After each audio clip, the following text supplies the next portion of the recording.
ઉમેદવાર તરીકે ઊભી રહી છું। મિત્રો, આજે હું તમારી સામે માત્ર એક ઉમેદવાર તરીકે નહીં પણ તમારી મિત્ર બનીને ઊભી રહી છું।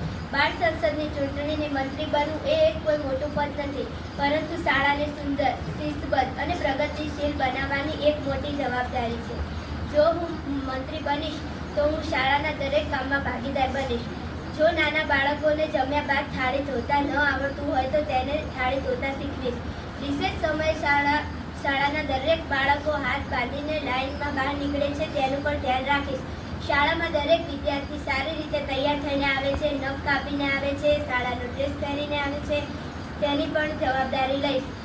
શાળામાં દરેક બાળકો જમતા પહેલા હાથ ધોઈને જમવા બેસે છે। જમતા સમયે શાળાના બાળકો શ્લોક બોલીને ભગવાનને યાદ કરે છે, એની પણ જવાબદારી લઈશ અને બધાને આ બધી બાબતો શીખવીશ।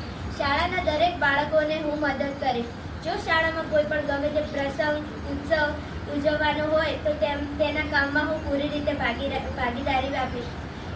શાળાના દરેક છોડ, ફૂલ, વૃક્ષને પૂરતા પ્રમાણમાં પાણી મળી રહે છે તેની જવાબદારી અને કાળજી લઈશ। શાળામાં ભણતા વિદ્યાર્થીઓને રમતગમત સાથે સંગીત, વક્તૃત્વ, ચિત્રકામ જેવી સ્પર્ધાઓ વધુમાં વધુ થાય તેનો પૂરતો પ્રયત્ન કરીશ। શાળામાં ભણતા દરેક વિદ્યાર્થીઓ બધી જ પ્રવૃત્તિઓમાં ભાગ લે છે તેની પણ જવાબદારી લઈશ।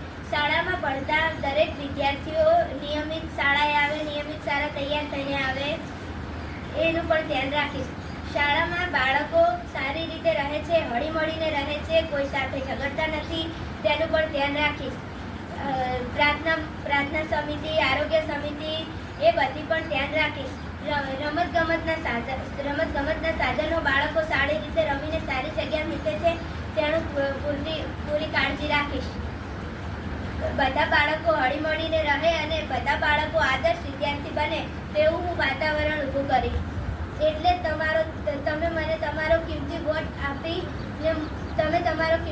મોરને આપીને મને વિજેતા બનાવશો। અસ્તુ, જય હિન્દ, જય ભારત।